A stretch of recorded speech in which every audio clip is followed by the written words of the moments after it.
Bom dia, meus amados irmãos, sejam bem-vindos a mais uma escola bíblica da IBR Alto Branco. Deus abençoe, que possamos ter um bom tempo de comunhão, um bom tempo de aprendizado, que o Senhor possa receber nossos louvores, nossa gratidão a Ele por tudo que Ele é e tem feito em nossa vida, principalmente pelo dom da salvação. Amém? Vamos iniciar louvando ao nosso Deus, né? Vamos louvar com o dia glorioso, que nossos corações possam estar almejando por esse dia, sabendo que aqui nós não temos terra permanente. Então que os irmãos possam entoar esse louvor e ansiar por esse tempo em que aguardamos de maneira com expectativa, né? Então Deus abençoe, vamos louvar o nosso Deus nesse momento. Hino do cantor cristão de número 113, que tem por título O Dia Glorioso.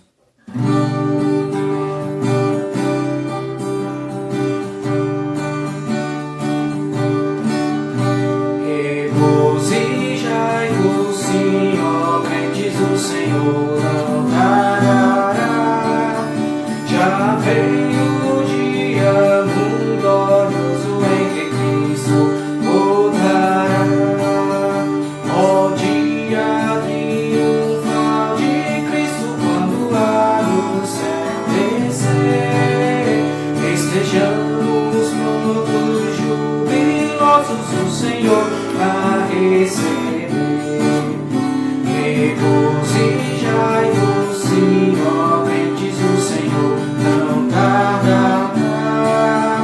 Já veio o dia muito glorioso em que Cristo voltará. Eis com milhares de milhares sobre as nuvens Ele vem, e todos juntos entraremos com Jesus na glória além. Ó dia triunfal de Cristo, quando lá do céu descer, estejamos prontos e jubilosos, o Senhor a receber. Regozijai-vos, sim, ó crentes, o Senhor não tardará. Já veio o dia muito glorioso em que Cristo voltará.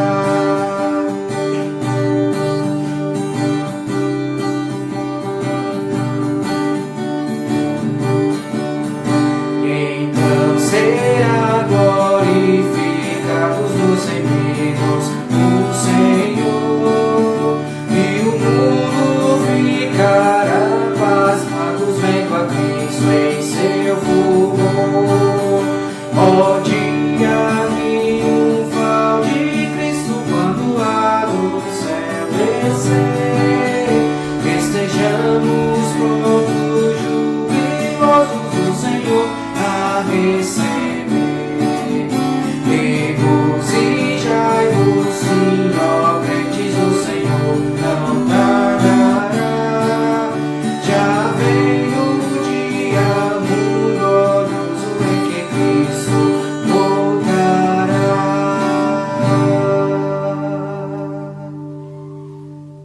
Amém, que belo hino que podemos entoar agora. Lembrando aos irmãos, chamem sua família para estar junto dentro da sua casa, né? Família que fica dentro de casa. E resguarde esse tempo apenas para aprender do nosso Senhor, que nada possa distraí-lo, né? Antes de continuarmos louvando ao nosso Deus, vamos abrir nossas Bíblias em Mateus capítulo 5. O irmão Marcos vai dar continuidade ao texto do Sermão do Monte. Ele terminou as bem-aventuranças. Semana passada ele deu um resumo de tudo e hoje vai dar continuidade ao Sermão do Monte, né? Então o nosso texto de hoje é Mateus capítulo 5, versículo 13. Eu gostaria que vocês chegassem até lá. Pegaram já as Bíblias? Se não pegaram, diz assim a palavra do nosso Deus: Vós sois o sal da terra, E se o sal for insípido, com que há de salgar? Para nada mais presta senão para se lançar fora e ser pisado pelos homens. Que o Senhor possa aplicar a sua palavra aos nossos corações. Vamos orar ao nosso Deus. Senhor nosso Deus e nosso Pai, te louvamos, te agradecemos por mais um dia. Pedimos, Senhor, perdão pelos nossos pecados. Te pedimos sabedoria para sabermos lidar em situações difíceis, ter discernimento bíblico que vem através do conhecimento da Tua vontade. Que o Senhor possa estar tranquilizando os irmãos, consolando nesses tempos de dificuldade e suprindo a necessidade de cada um. Assim te oramos também, Senhor, pela palavra que vai ser ensinada, a Tua palavra. Que o Senhor possa abençoar, que o pregador possa ser fiel à Tua palavra e que ele não coloque seus pensamentos, mas que a Tua palavra possa ser exposta de maneira fidedigna. Então, te pedimos que os nossos corações possam estar aptos, receptivos a receber a Tua palavra, para que ela possa germinar e Teu Espírito Santo trabalhar em nossas vidas no modo que lhe agrada. Assim te oramos, Senhor, em nome de Jesus. Amém. Amém?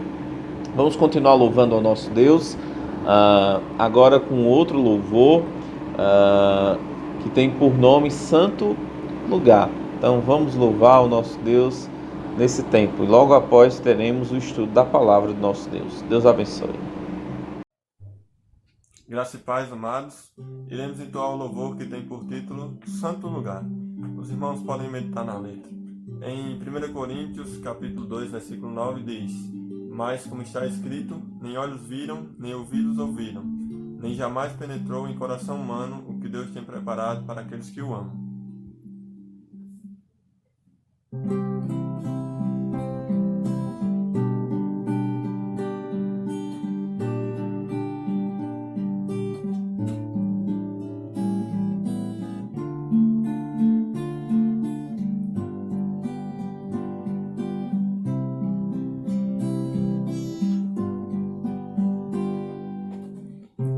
Há de ter um lugar onde o tempo há de parar, onde a paz se faz real e o irreal. Amor não há, não sei que há, pois Deus o diz. Eu não posso duvidar, mesmo que não possa imaginar. Espero um dia assim, espero. Aleluia, aleluia, no céu eu vou morar. Aleluia, aleluia, pois Cristo vem me buscar. Há de ter um lugar onde lágrimas não rolarão. Fracassados dias maus da vida em caos, jamais verei, pois no lugar, santo lugar, onde o inimigo ausente estará, face a face a Cristo verei, e muitos verão, por isso eu canto, aleluia, aleluia, no céu eu vou morar. Aleluia, aleluia, pois Cristo vem me buscar. Amém. Bom dia, irmãos. Estamos aqui para mais uma escola dominical e vamos continuar estudando o Sermão da Montanha. Semana passada nós terminamos as bem-aventuranças, que é o início do sermão. Nessa continuidade, Cristo vai falar sobre características dos cristãos, fazendo principalmente comparativos. E nosso estudo de hoje será baseado em Mateus 5, verso 13, que diz: Vós sois o sal da terra, e se o sal for insípido, com que há de salgar? Para nada mais presta, senão para se lançar fora e ser pisado pelos homens. Então, nesse estudo de hoje, nós vamos falar sobre os cristãos como o sal da terra. Cristo compara os cristãos com o sal. E nós vamos entender essa comparação, ok? Então, vamos iniciar com a oração. Senhor Deus e Pai, obrigado, Senhor Deus, por estarmos aqui reunidos essa manhã. Que o Senhor abra os nossos corações, meu Pai, para compreender a Tua palavra, que possamos andar conforme Tua santa vontade. Tudo isso te pedimos e agradecemos em nome de Jesus. Amém. Então, a primeira coisa que a gente tem que entender era a situação do sal. Qual era a situação do sal naquela cultura, na cultura de Cristo naquele momento? As relações do que o sal servia naquela época, mais ou menos para que ela serve hoje também, mas com algumas diferenças. Vamos lá. Primeiramente, sal era um produto que tinha em abundância na região de Israel. Por quê? Porque nas proximidades ali do Mar Morto, tinha grandes depósitos de sal, montanhas de sal e poços de sal. Quando a gente vai lá na história de Sodoma e Gomorra, quando a gente vê que a mulher de Ló olha para trás e se transforma num estado de sal, aquela região ela é abundante de sal. Então, os judeus eles tiravam sal daquele local. Então, o sal era abundante. Agora, por ser abundante também, ele fazia parte tanto da cultura como da religião, por causa de suas características. Então, quais são essas características do sal? Primeiro, sal é um conservante. Por que é que eu digo que é diferente daquela época para hoje? Hoje nós temos geladeiras para conservar carne, para conservar alimentos. Naquela época não tinha. Então, o sal era usado para conservação de carnes. Tipo hoje, como nós fazemos a carne de sol ou a carne de charque.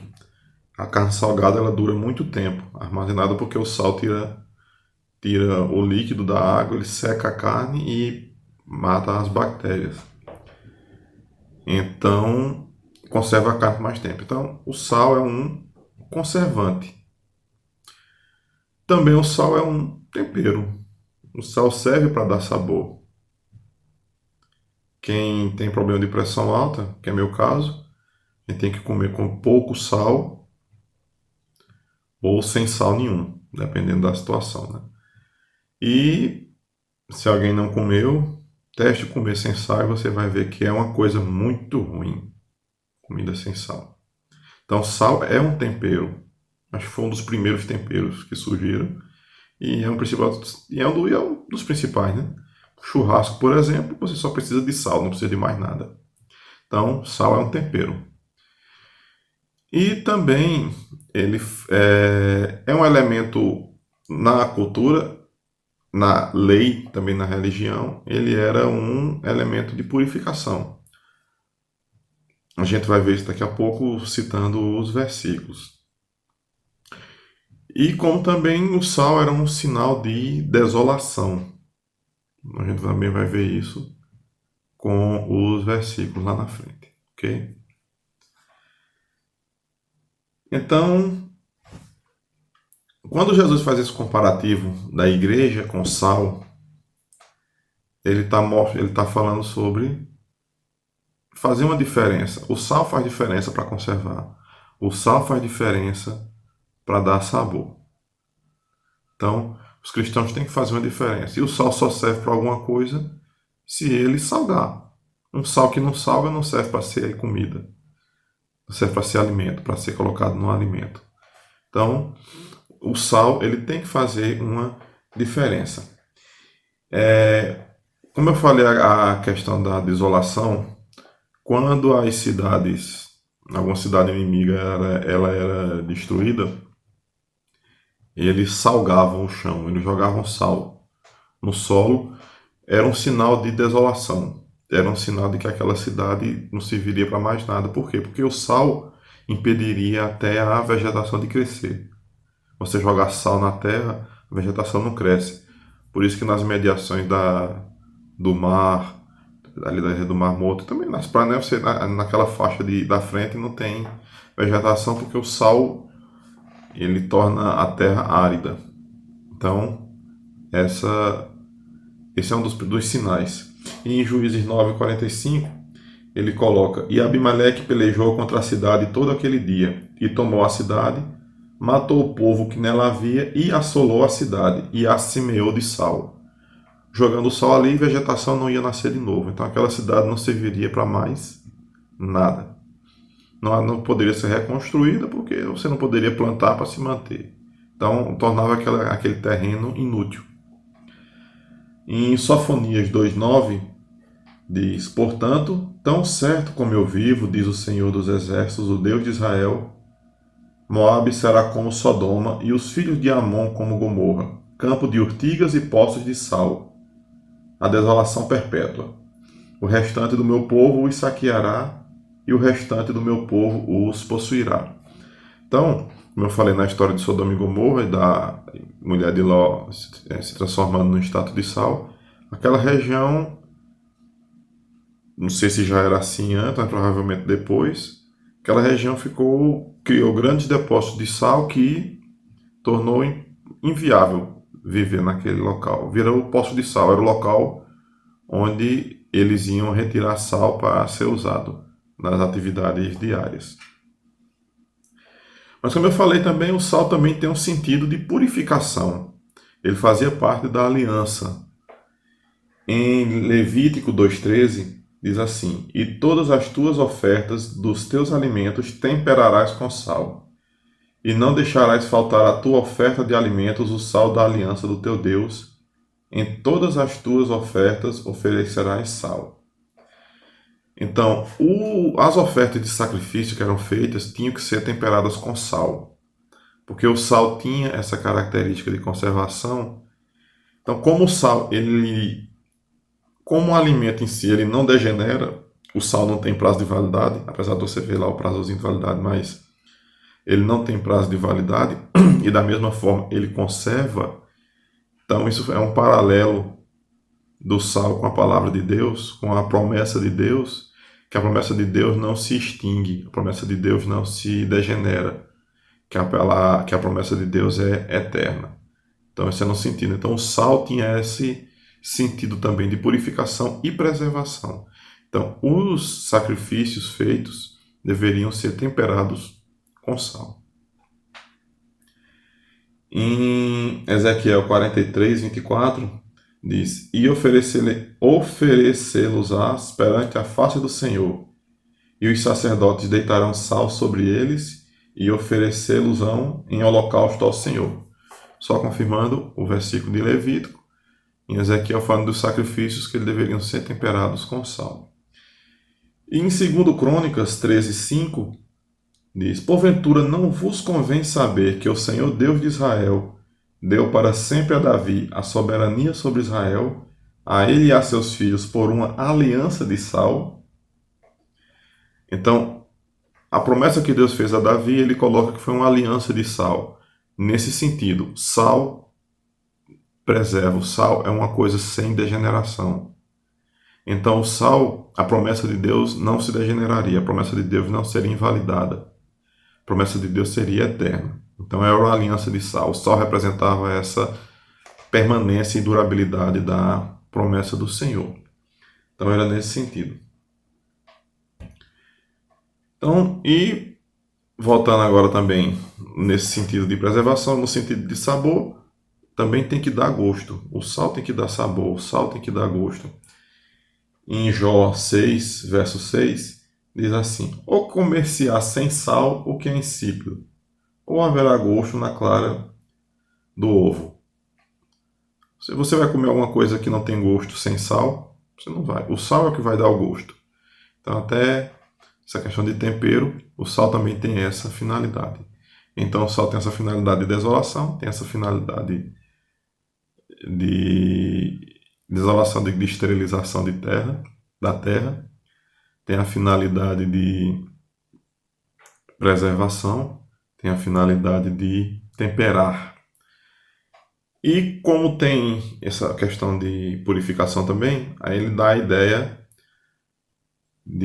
dá essa ideia de preservação. Em 2 Reis 2, 20 e 21, quando fala sobre uma purificação que foi feita, e ele disse: Trazei-me um prato novo, e ponde nele sal, e lhe o trouxeram. Então saiu ele ao manancial das águas e deitou sal nele, e disse: Assim diz o Senhor: sararei a essas águas, e não haverá mais nelas morte nem esterilidade. Aqui é Eliseu purificando uma nascente de água, uma fonte de água que teria veneno. Então ele pega sal e coloca lá dentro e purifica aquelas águas. Então, nesse sentido aqui, não é que assim, o sal pode purificar a água. Se você botar sal na água, vai matar todos os germes, vai ficar inviável para a gente beber também. Mas nesse caso aqui, ele foi um símbolo foi uma representação, porque a quantidade de sal que ele colocou não daria para purificar uma fonte inteira. Mas foi a simbologia do sal como purificador daquela água que se tornou limpa. O que tornou limpa a água foi o milagre de Deus, foi o poder de Deus. Mas o sal que ele colocou foi para fazer essa representação. Então Jesus aqui vai fazer essa relação do sal com o cristão. O cristão tem que ser um sal que salga. Então o cristão está colocado nesse mundo. Essa relação que ele faz, o sal e nós, os que aceitam a Cristo, é no sentido de tudo isso que eu já falei. Todas essas relações que nós vimos vão estar dentro desse paralelo aqui que Cristo faz. Que sentido? Conservação. A Terra, nosso mundo está corrompido. Nosso mundo está apodrecido. Desculpa. Então, toda a nossa terra está apodrecida. Então, o cristão nessa terra, ele tem que ter uma função de preservação. Da mesma forma que o sal preserva a carne, o cristão tem que preservar esse mundo. Não é preservar no sentido de salvar esse mundo para o futuro, porque esse mundo nós já sabemos, já está condenado. Mas nesse tempo que estamos aqui, nós temos que estar preservando a palavra de Deus aqui. Nós temos que estar ainda dando uma esperança para quem vive aqui. Não uma esperança neste mundo, mas uma esperança no sentido de que há um caminho ainda, nesse mundo perdido, ainda há uma esperança para aqueles que estão perdidos, que são aqueles que não têm a Jesus Cristo como Senhor e Salvador. Então, a função nossa de preservação é preservar esse mundo no sentido da esperança daqueles que ainda estão aqui e ainda não conhecem a Cristo, virem a conhecê-lo. Entenderam aí? Então, é nesse sentido de preservação. Estamos preservando a palavra de Deus nesse mundo. Então, esse é um sentido. Outro sentido de dar sabor, da mesma forma, nós somos o tempero desse mundo, nesse mesmo sentido também. A igreja, quando eu digo a igreja, o organismo, ou seja, todos os salvos, a igreja é o que dá sabor a esse mundo, é o que faz esse mundo ter essa esperança, é o que faz esse mundo ter uma finalidade para Deus. Então, é onde ainda resta o louvor, é onde ainda resta a palavra de Deus, é onde ainda resta a vontade de Deus aqui. É a igreja que está fazendo isso. Então, esse é o sabor que nós damos a essa terra. Então, sabor e preservação.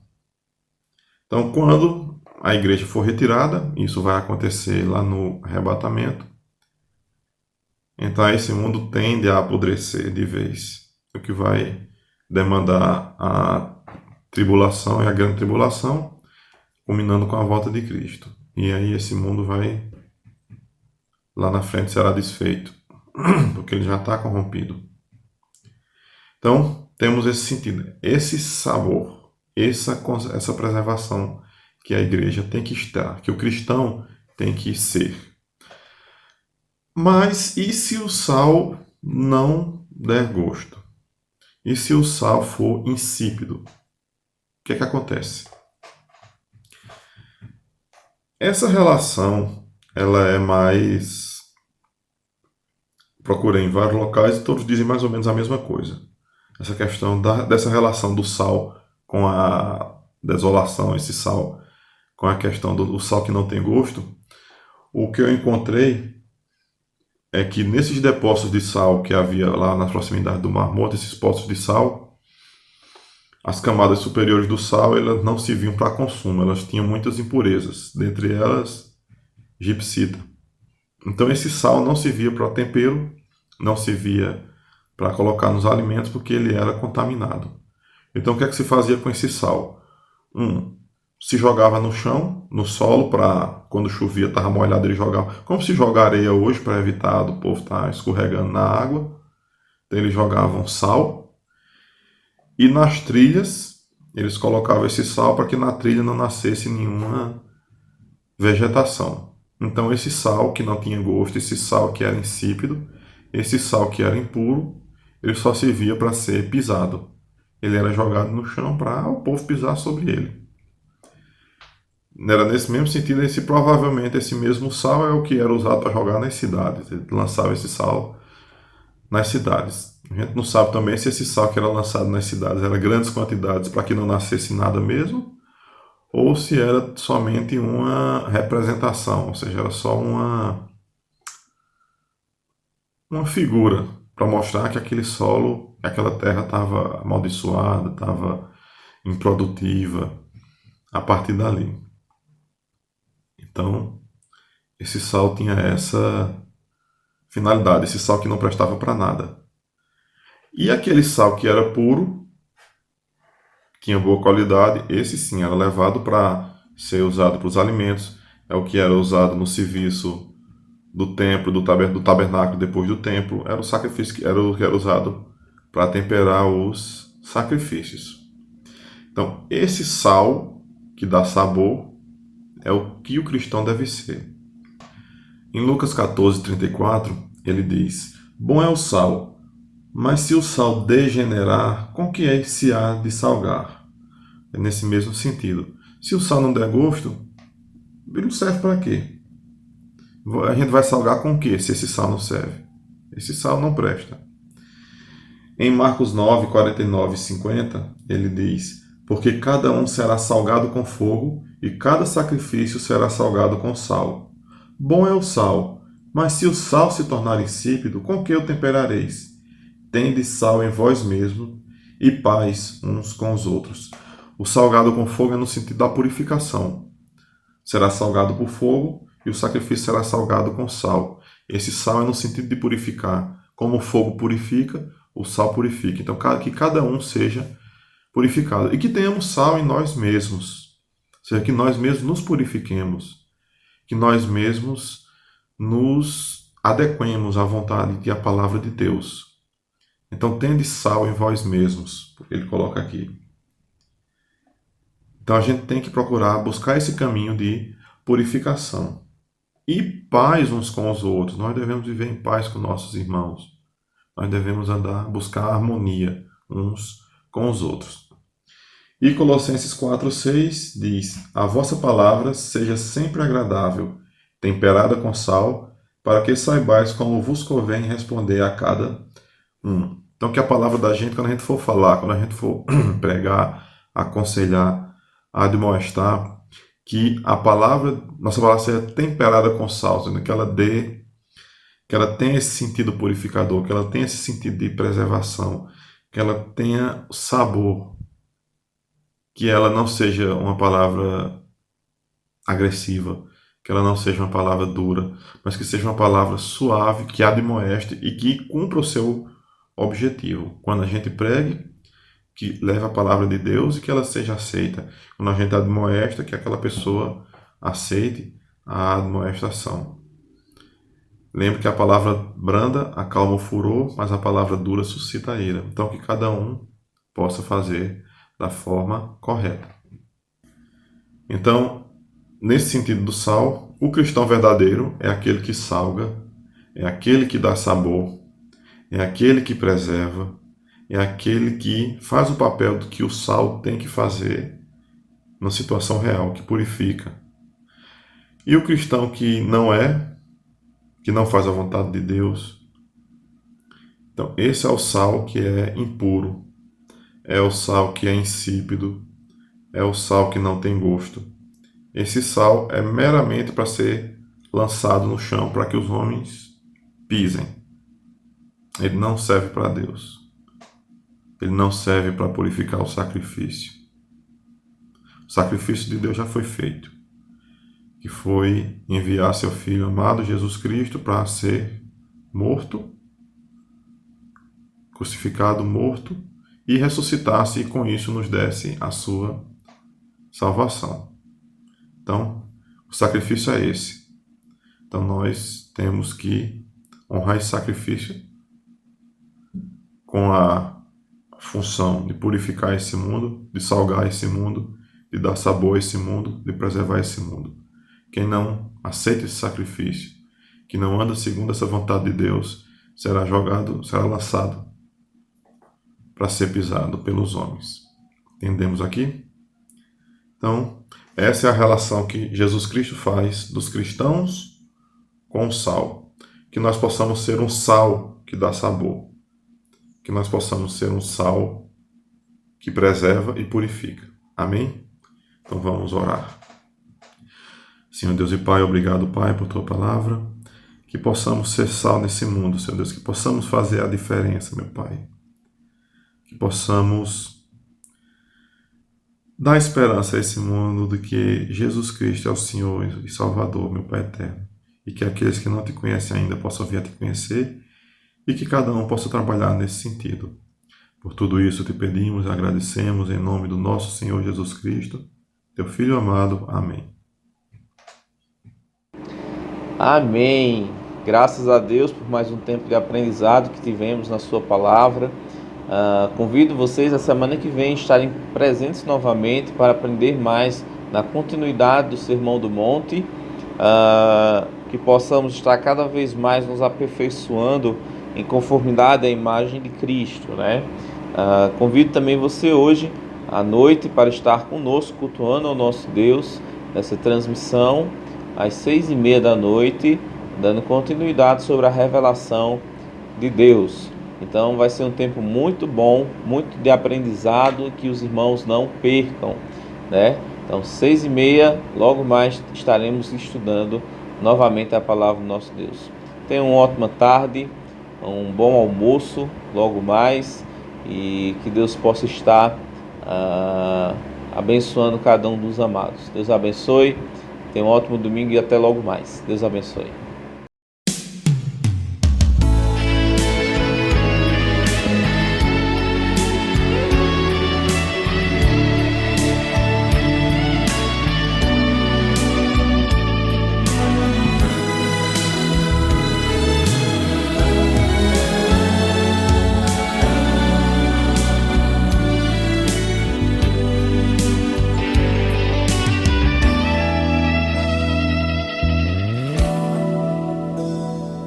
Eu sinto verdadeiro espanto no meu coração em constatar que o Evangelho já mudou. Quem ontem era servo agora acha-se Senhor e diz a Deus como Ele tem que ser. Mas o verdadeiro Evangelho exalta Deus. Ele é tão claro como a água que eu bebi, e não se negocie a sua essência e poder. Se camuflado a excelência perderá. O Evangelho é que desvenda aos nossos olhos e desamarra todo nó que já se fez. Porém ninguém será liberto sem que clame, arrependido aos pés de Cristo, o Rei dos Reis.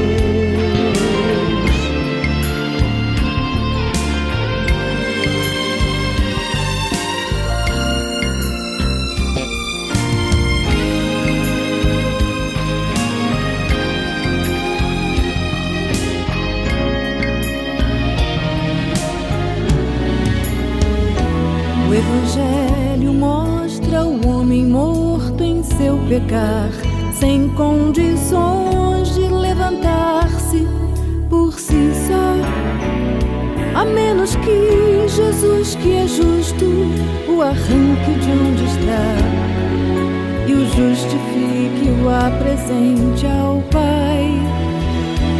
Mostra ainda a justiça de um Deus que é bem maior que qualquer força ou ficção, que não seria injusto se me deixasse perecer, mas soberano em graça me escolheu.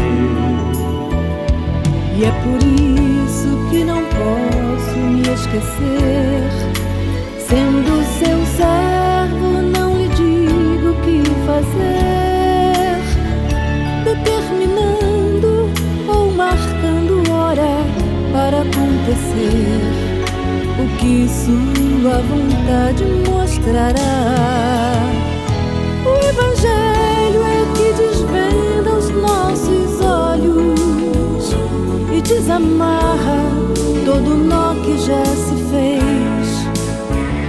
Porém ninguém será liberto sem que clame, arrependido aos pés de Cristo, o Rei dos Reis. Porém ninguém será liberto sem que clame, arrependido aos pés de Cristo, o Rei dos Reis.